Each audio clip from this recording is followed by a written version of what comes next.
So welcome back. This is the platform of SP Smart Hybrid Competitive Schooling System. बच्चे आज हम लोग class 12th biology का chapter number 11 organism and population इसका part 5 discuss करेंगे और एनसीईआरटी का पैराग्राफ नंबर 26 देखेंगे। ठीक है बच्चे, तो इससे पहले हमने म्यूचुअलिज्म पढ़ा है। ठीक है, म्यूचुअलिज्म की हमने बहुत सारी एग्जांपल की थी बच्चे, है ना, जिसमें एक बहुत फैसिनेटिंग एग्जांपल आती है जो आपको भी याद रखनी है, प्लांट्स और एनिमल, जिसमें दोनों पार्टनर्स को बेनिफिट होता है। प्लांट्स जो है बच्चे वो एनिमल को क्या रिवॉर्ड में देता है, जैसे इंसेक्ट को क्या मिल जाते हैं, नेक्टर मिल जाते हैं, बट प्लांट्स पोलन प्रोवाइड करता है, एनिमल जो है वो पोलन प्रोवाइड करेगा किसको, प्लांट्स को। तो इसमें दोनों पार्टनर्स को बेनिफिट होता है बच्चे। ठीक है, तो ये एक बेस्ट एग्जांपल है आपके म्यूचुअलिज्म के। अब इसमें नेक्स्ट पैराग्राफ में जैसे आज का टॉपिक है कि क्या बता रहा है, but mutually beneficial system should also be safe guarded against cheater. इसमें क्या होता है कि जो म्यूचुअल रिलेशनशिप होता है उसमें थोड़ा सा हमें ध्यान रखना होता है किसका, चीटर का, जिनको हम पोलन रोबर कहते हैं। जिसमें क्या होता है कि animal that try to steal nectar, animal जो होता है वो नेक्टर तो ले लेता है विदाउट एडिंग द पोलिनेशन, मतलब बिना पोलन ट्रांसफ़र किए हुए। No you can see why plant animal interaction often involve co evolutions. अब हमारे पास क्या टॉपिक आता है, को एवोल्यूशन। तो को एवोल्यूशन क्या है मैं आपको पहले यहाँ पे समझाता हूँ, फिर उसके बाद हम लोग इसका देखो। को एवोल्यूशन भी एग्जांपल है हमारे पास किसकी, आपके म्यूचुअलिज्म की, है ना। म्यूचुअलिज्म में भी को एवोल्यूशन देखने को मिलती है। सिंपली मानो जैसे ये हमारे पास एक प्लांट है, ये एक प्लांट है और उस प्लांट के ऊपर ये एक क्या है, ये एक पेटल्स है। तो प्लांट है ऑर्चिड और उसके एक पेटल, उसके ऊपर जो ये एक पेटल है, अब ये पेटल चेंज कर देता है ऑर्चिड प्लांट का अपनी शेप, बिल्कुल सिमिलर किसकी तरह, फीमेल बीज की तरह। तो यहाँ से जो मेल बीज है वो जैसे ही इसको देखता है तो उसको लगता है कि ये क्या है, ये फीमेल बीज है। मैं फिर से बोल रहा हूँ कि को एवोल्यूशन में दोनों पार्टनर साथ साथ इवॉल्व करते हैं, बट उसका प्रोसेस देखो कैसे इवॉल्व करते हैं। अब मानो जैसे ये ऑर्चिड, आपके पास को एवोल्यूशन की एग्जांपल क्या है, ऑर्चिड प्लांट्स और इंसेक्ट, ऑर्चिड प्लांट्स और इंसेक्ट, इंसेक्ट में भी कौन, फीमेल बीज। ऑर्चिड प्लांट के पेटल की जो शेप है वो बिल्कुल किसकी तरह रिजेंबल कर देता है ऑर्चिड प्लांट, फीमेल बीज की तरह। उसका स्ट्रक्चर, ऑर्चिड प्लांट के पेटल का जो शेप है वो बिल्कुल किसकी तरह कर दिया जाता है, फीमेल बीज की तरह। कौन कर रहा है, ऑर्चिड प्लांट कर रहा है अपने फ्लावर के पेटल का शेप किसकी तरह, फीमेल बीज की तरह। अब यहाँ से जो मेल बीज है इसको क्या लग रहा है कि यहाँ पर फीमेल बीज है, तो ये किस चीज़ के लिए मूव करेगा, सेक्सुअल रिप्रोडक्शन के लिए यहाँ पे आएगा। तो बट ये जो पेटल था ये मिमिक कर रहा था किसको, मेल बी को। तो जैसे ये यहाँ पे आता है तो यहाँ पे कुछ ऐसा नहीं होता है, बट यहाँ पे क्या है, यहाँ पे जो पेटल है किसकी, ऑर्चिड की, वो प्रिटेंड करवा रही है मेल बी को फीमेल बी की तरह। ठीक है, तो यहाँ पर जैसे ये यहाँ पे आता है, यहाँ पे आता है, ठीक है, तो ऐसा तो कुछ नहीं होता है क्योंकि ये तो पेटल होता है जो बिल्कुल किसकी तरह दिखता है, मेल बी की तरह, जो इंटेंशनली ऑर्चिड प्लांट ने फीमेल बी की तरह इस पेटल की शेप को चेंज किया ताकि मेल बी जो है वो इस पर अट्रैक्ट हो पाए। तो जैसे ये यहाँ पे आता है, ठीक है, तो क्या हो गया, कोई कॉपुलेशन तो हुई नहीं, पेटल था यहाँ पे, कोई कॉपुलेशन हुई नहीं, तो इसको हम सीडो कॉपुलेशन बोलते हैं, सेक्सुअल डिसेट भी बोल सकते हो आप इसको। ठीक है, अब क्या होता है कि इसको लगता है कि मेरे साथ तो धोखा हो गया, जो मेल बी होता है उसको लगता है मेरे साथ धोखा हो गया, अब ये यहाँ से निकल जाएगा। बट अपने साथ जाते जाते जैसे ये यहाँ पहुँचेगा तो इसके ऊपर क्या फॉल हो जाएगा बच्चे, पोलन ग्रेन गिर जाएगा, इस फ्लावर का पोलन ग्रेन इसके ऊपर गिर जाएगा, किसके ऊपर, मेल बी के ऊपर। अब ये मेल बी जा रहा है बट अपने साथ क्या लेके जा रहा है, पोलन लेके जा रहा है, समझ आए, तो ये पोलन ग्रेन लेके जा रहा है। तो अब दोबारा से क्या कर रहा है, दोबारा जो ऑर्चिड प्लांट का पेटल है तो वो दोबारा से किसकी तरह शेप अपनी चेंज कर देता है, फीमेल बीज की तरह। और मेल बी को लगता है कि अच्छा ये तो बिल्कुल फीमेल बी ही हो सकती है, तो ये सेकंड अटेम्प्ट करता है रिप्रोडक्शन के लिए मेल बी। तो जैसे ये यहाँ पे जाता है तो फिर से इसको क्या होता है, ये मिमिक कर रहा होता है ऑर्चिड पेटल, बट अब जो मेल गया था उसके पास पेटल प्रेजेंट था, तो इस हिसाब से इस मेल के पास पोलन प्रेजेंट था, तो इस हिसाब से अब क्या हुआ, यहाँ पर पोलन आ जाएगा, इस ऑर्चिड पेटल पे क्या आ जाएगा, पोलन आ जाएगा। ठीक है, तो अब हम बोल रहे हैं कि यहाँ से पोलन हमने यहाँ पहुँचा लिया, वो किसकी हेल्प से? मेल बीज की हेल्प से। बस हमने क्या किया है, ऑर्चिड प्लांट ने पेटल के स्ट्रक्चर को बिल्कुल सिमिलर कर दिया, किसकी तरह? फीमेल बीज की तरह। और मेल बीज को लगता है कि ये फीमेल बीज है, तो इस वजह से यहाँ पर पॉलिनेशन हुई है। बट आप बोल सकते हो बच्चे, आप बोल सकते हो कि अगर को एवोल्यूशन किस में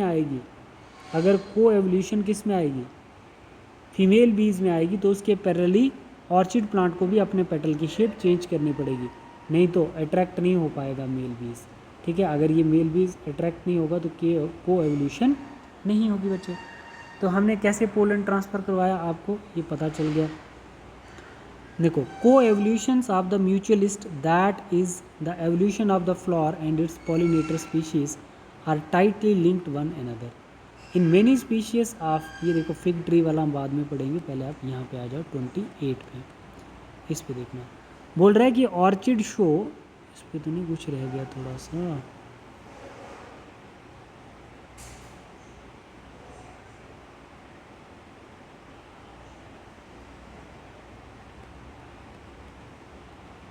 यहाँ पे देखो, the orchid show bewildering diversity of floral pattern. मतलब जो ऑर्चिड है बच्चे, वो अपने पेटल की बहुत ज़्यादा वेराइटी शो कर सकता है, चेंज कर सकता है उसको, फ्लोरल पैटर्न को। Many of which have evolve to attract the right pollinator insect. वो क्यों कर रहा है ऑर्चिड, अपने पेटल्स की शेप क्यों चेंज कर रहा है? ताकि जो राइट पॉलिनेटर है, राइट पॉलिनेटर क्या हो गया? इंसेक्ट हो गया, वो उसके साथ अट्रैक्ट हो पाए। और राइट पॉलिनेटर जो इंसेक्ट है वो कौन सा है? बीज हो गया, जैसे बम्बल बीज हो गया बच्चे। इनको अट्रैक्ट करने के लिए ऑर्चिड जो है वो क्या कर रहा है? अपने पेटल की शेप को क्या कर रहा है? बीवेल्डरिंग कर रहा है, चेंज कर रहा है। ठीक है, एंड इंश्योर ग्रांटेड पॉलिनेशन। जब ऑर्चिड अपने पेटल की शेप चेंज कर देगा, फीमेल बीज की तरह बना देगा, तो डेफिनेट ग्रांटेड पॉलिनेशन हो जाएगी। यहाँ पे आप स्ट्रक्चर भी देख सकते हो, ये हमारा क्या है? ऑर्चिड, और ये क्या है? बीज है, मेल बीज। Not all orchids offer rewards. बोल रहा है कि सभी ऑर्चिड जो होते हैं वो रिवॉर्ड ऑफर नहीं करते हैं। जैसे प्लांट्स जो होते हैं बच्चों, वो क्या करते हैं? नेक्टर प्रोवाइड करते हैं। किसको? नेक्टर प्रोवाइड करेंगे आपके बीज को, तब जाके बीज क्या करेगा? पोलन लेके आएगा फ्लावर के लिए। तो अब बोल रहा है कि सारे ही जो ऑर्चिड्स होते हैं वो रिवॉर्ड नहीं देते हैं। रिवॉर्ड किसका हो गया? जैसे नेक्टर एक रिवॉर्ड देता है प्लांट, ताकि इंसेक्ट उसके ऊपर अट्रैक्ट होके आए और पोलन भी लेके आए और बदले में नेक्टर लेके जाए। बट बोल रहा है कि बहुत सारे ऑर्चिड ऐसे भी होते हैं, some orchid plants not rewarded, ये रिवॉर्ड नहीं करते हैं, है ना। The Mediterranean orchids Ophrys employs sexual deficit. तो बहुत सारे ऑर्चिड जो होते हैं वो क्या शो करते हैं? Sexual deficit. सेक्शुअल डेफिशिएंट वो टर्म होती है बच्चे, सेक्शुअल डिसेट वो टर्म्स होती है जिसमें हम लोग क्या करते हैं? मेल बी जो है वो जब ऑर्चिड पेटल्स को फीमेल बी की तरह समझ रहा है, तो सेक्शुअल रिप्रोडक्शन नहीं होगी, तो उसको हम सेक्शुअल डिसेट बोलेंगे, टू गेट पॉलिनेशन। तो सेक्शुअल डिसेट मतलब सेक्शुअल रिप्रोडक्शन की तरह चकमा देके वो क्या कर लेते हैं? पॉलिनेट कर लेते हैं orchid plants, done by a species of बीज। ठीक है, मेल बी से। अब देखो कैसे करता है। One petal of its flower bear uncanny resemblance. Uncanny resemblance का मतलब होता है कि जो ऑर्चिड फ्लावर का जो पेटल है वो बिल्कुल सिमिलर किसकी तरह दिख रहा है? किसकी तरह? फीमेल बीज की तरह, to the size of the female bee. Colour and marking, colour भी वैसा ही है, मार्किंग भी वैसी है, जो स्ट्रिप्स होती हैं उसकी बॉडी पे। The male bee is attracted to that it perceive as a female, है ना। तो मेल को लगता है कि ये फीमेल है और वो उसकी तरफ अट्रैक्ट हो जाता है। और जैसे वो वहाँ पे जाता है, कोई कॉपुलेशन नहीं होती है, उसको हम सीडो कॉपुलेशन कहते हैं। बट हम उससे पोलन ट्रांसफ़र करवा रहे थे। अब ये सीडो कॉपुलेशन क्या होगी? जब उसने पोलन को कैरी किया, वहाँ से पोलन कैरी कर लिया उसने, बट रिप्रोडक्शन तो हुई नहीं with the flower, and during that process is dusted with the pollen from the flower. अब क्या हो गया? जब उसको लगा कि रिप्रोडक्शन तो नहीं हुई है, फ्लावर से इंसेक्ट रिमूव हो रहा है, ऐसा तो कुछ नहीं हुआ, बट साथ में तब तक क्या हो जाता है? उस इंसेक्ट के ऊपर पोलन गिर जाएगा, और जैसे ही उस पर पोलन गिरेगा तो इंसेक्ट रिलीज हो जाएगा, तो इसका मतलब पोलन कैरी कर लेगा अब इंसेक्ट। ठीक है, with the flower, and during that process dusted the pollen from flower, when this same bee pseudo कॉपलेट।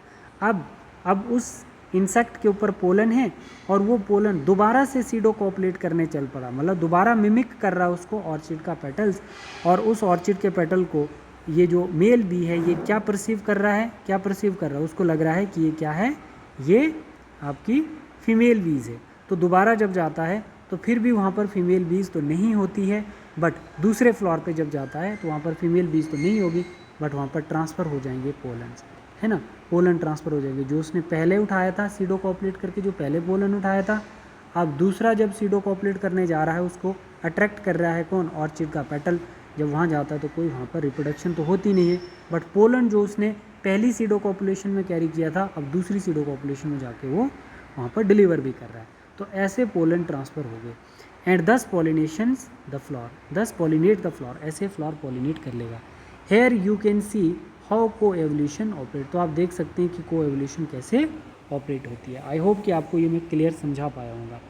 If the female bee colour pattern change even slightly for the reason during evolution, तो अब किसी भी reason से जो female बीज है वो अपना कलर पैटर्न चेंज करेगी, है ना, during the course of evolution, but ज़रूरी हो जाता है पॉलिनेशन सक्सेस विल रिड्यूस, अगर वो कलर अपना चेंज कर देती है कौन, फीमेल बीज, तो पॉलिनेशन कम हो सकती है। क्यों, क्योंकि मेल बीज जो है वो आइडेंटिफाई कर लेगा ना कि इसकी बॉडी का कलर क्या है, तो उसके पैरेलली क्या करना पड़ेगा, ऑर्चिड फ्लावर को इवॉल्व होना पड़ेगा।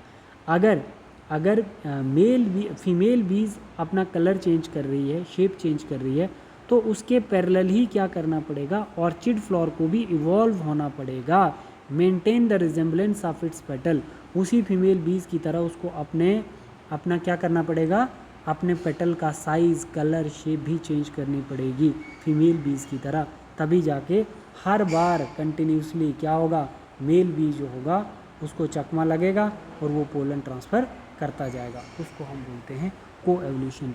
अब ये फीमेल बीज जो है ये ऑर्चिड पेटल के साथ क्या कर रही है, जैसे जैसे फीमेल बीज इवॉल्व हो रही है वैसे वैसे ही ऑर्चिड पेटल भी अपने आप को इवॉल्व कर रहा है। क्यों, क्योंकि ऑर्चिड पेटल ने मेल बी को अट्रैक्ट करना है, और मेल बी को अट्रैक्ट करने के लिए ऐसा दोनों साथ साथ में इवॉल्व होंगे।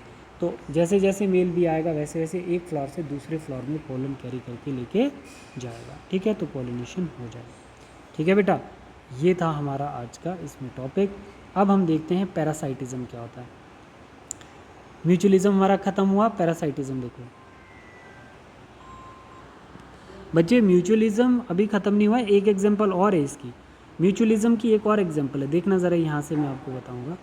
म्यूचुअलिज्म की एग्जांपल यहाँ से स्टार्ट होती है। देखो म्यूचुअलिज्म की फिफ्थ एग्जांपल क्या है, ये क्या बोल रहा था, pollinator species are tightly link one another in many species of fig tree there is a tightly 1-to-1 relation with the pollinator species that is wasp. तो मतलब वेस्प को भी बेनिफिट है और फिग ट्री को भी बेनिफिट है, तो जहाँ पर दोनों को बेनिफिट होगा तो वो हमारा म्यूचुअलिज्म कहलाएगा। तो अब हम लोग यहाँ पे देखते हैं कि वेस्प और फिग को कैसे बेनिफिट है। एग्जाम्पल ऑफ म्यूचुअलिज्म मतलब फिग एंड वेस्प। देखो अब ये जो फीमेल वेस्प है बच्चे, ये एग डिपॉजिट कर देती है फ्लावर ऑफ फिग ट्री के फ्लावर में एग डिपॉजिट कौन करेगा, फीमेल वेस्प डिपॉजिट करेगा। अब इस फिग ट्री के फ्लावर में क्या हो जाएगा बच्चे, जो सीड होंगे फिग ट्री के फ्लावर में वो कौन खाएगा, वेस्प के लार्वे। तो वेस्प के लार्वे को फिग ट्री से क्या मिलने लगा, सीड मिलने लग गए ताकि लार्वा ग्रो कर पाए। अच्छा, फिग ट्री को क्या मिलने लगा, फिग ट्री को भी बेनिफिट है क्योंकि फिग ट्री को फीमेल वेस्प क्या करती है, पॉलिनेट कर देती है।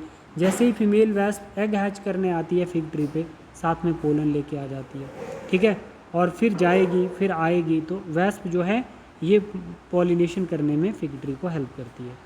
तो मतलब फिग ट्री को बेनिफिट हो गया कि उसको पोलन मिल गए, और वेस्प को ये बेनिफिट मिल गया कि उसके लार्वा को सीड मिल गया।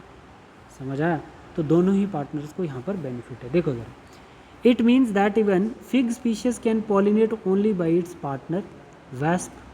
फिग ट्री किससे पॉलिनेट होता है, वेस्प से, एंड नो अदर स्पीशीज, क्योंकि स्पेसिफिक पॉलिनेटर होते हैं ना, दूसरी किसी स्पीशीज से फिग ट्री पॉलिनेट नहीं होगा।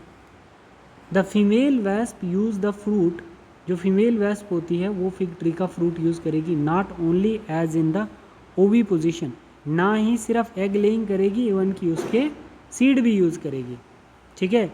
But uses the developing seed with in the fruit for nourishing it's larva. तो इसके सीड कौन यूज़ कर रहा है? इसके लार्वा यूज़ कर रहे हैं, वैस्प के लार्वा सीड को यूज़ कर रहे हैं।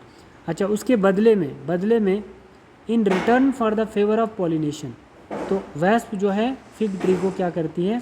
पोलन प्रोवाइड करेगी, जिससे फिग ट्री के अंदर पॉलिनेशन हो जाएगी। The wasp some of its developing seed as food for developing wasp larva.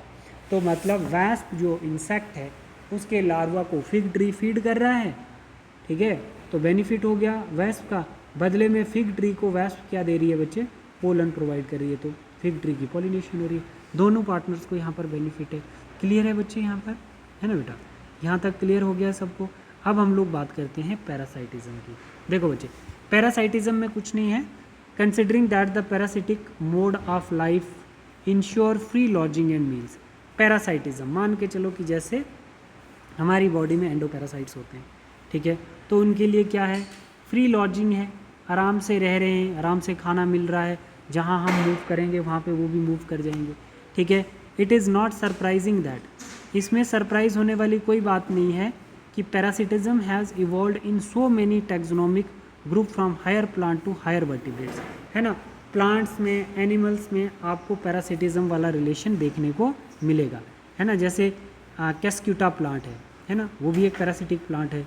जैसे एनिमल में जैसे ह्यूमन में प्लाज्मोडियम, तो वो भी एक पैरासाइट्स हैं, ठीक है। तो बोल रहा है कि लोअर ऑर्गेनिज्म से हायर ऑर्गेनिज्म तक सारे ही ऑर्गेनिज्म जो हैं, प्लांट्स, एनिमल, वो कौन सा रिलेशनशिप शो करते हैं?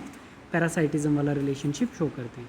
Many parasites have evolve to the host specific, बहुत सारे पैरासाइट्स होते हैं वो इवॉल्व कर जाते हैं, जैसे जैसे होस्ट इवॉल्व करेगा वैसे वैसे पैरासाइट भी इवॉल्व करते हैं। दे कैन पैरासाइट्स, हम बोल सकते हैं बच्चे, they can parasite only a single species of host.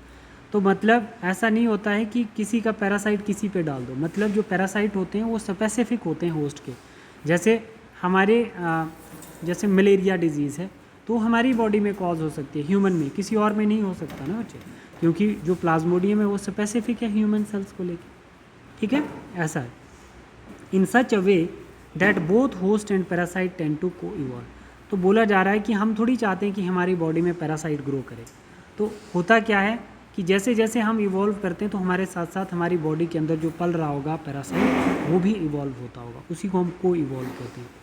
That is if host evolve special mechanism for rejecting or resisting the parasites, ठीक है, अगर होस्ट जो है वो एक स्पेशल मैकेनिज्म इवॉल्व करेगा जिससे उसका पैरासाइट रिजेक्ट हो जाए, सेम पैरासाइट उससे बचने के लिए अपने अंदर मैकेनिज्म इवॉल्व कर लेता है।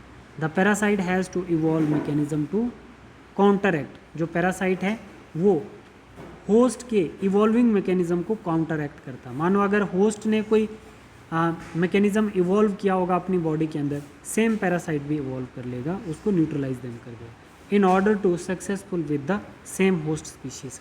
अगर उसको सर्वाइव करना है होस्ट पे तो उसको अपने आप को इवॉल्व करना पड़ेगा, ठीक है। ऐसे ही यहाँ पे देखो बच्चे, in accordance with their life cycle, जैसे parasite evolve special adaptation such as loss of unnecessary sense organ. Parasite की बॉडी पे कोई ऐसे अननेसेसरी सेंस ऑर्गन नहीं होते क्योंकि उसको ज़रूरत ही नहीं होती एडॉप्शन के लिए, क्योंकि एडॉप्शन वो तो नेचुरली कर लेगा। उसके पास एक एडेसिव ऑर्गन है जिसको हम सक्कर कहते हैं, टू क्लिंग द होस्ट, जिसके साथ ये होस्ट के साथ चिपक सकता है ना, सक्कर। लॉस ऑफ डाइजेस्टिव सिस्टम, क्योंकि ये डाइजेस्टिव फूड पे फीड कर रहा होता है। हाई रिप्रोडक्टिव कैपेसिटी होती है, मल्टीप्लाई फास्ट होगा बॉडी के अंदर। The life cycle of parasite are often complex, life cycle इसका कॉम्प्लेक्स होता है क्योंकि दो बॉडी में कंप्लीट होता है। जैसे प्लाज्मोडियम हो गया, प्लाज्मोडियम का लाइफ साइकिल हाफ लाइफ उसकी किस में कंप्लीट होती है? ह्यूमन में, और आधी लाइफ किस में व्यतीत करता है? मॉस्किटो में। तो मतलब प्लाज्मोडियम का लाइफ साइकिल, प्लाज्मोडियम एक पैरासाइट है और उसका लाइफ साइकिल कंप्लीट होने में दो होस्ट की ज़रूरत होती है, इसलिए उसको हम कॉम्प्लेक्स कहते हैं। इन्वॉल्विंग 1 or 2 इंटरमीडिएट होस्ट, तो पैरासाइट के लाइफ साइकिल को कंप्लीट करने के लिए दो होस्ट की रिक्वायरमेंट होती है या वेक्टर, ठीक है। To facilitate parasitations of its primary host, the human liver fluke, जैसे ह्यूमन लिवर फ्लूक आ गया, trematode parasite, depend on 2 intermediate host, मतलब snail and fish, to complete their life cycle, ठीक है बच्चे, ठीक है। अब पहले पुरानी एनसीईआरटी में तो आपके पास होता था सिलेबस में, बट न्यू एनसीईआरटी के अकॉर्डिंग आपके सिलेबस से हटा दिया गया है बच्चे, ठीक है, अब देखो, ठीक है बच्चे, आज हम लोग यहीं तक करेंगे, ठीक है, तो नेक्स्ट क्लास में हम इससे आगे डिस्कस करेंगे, ठीक है। Thank you.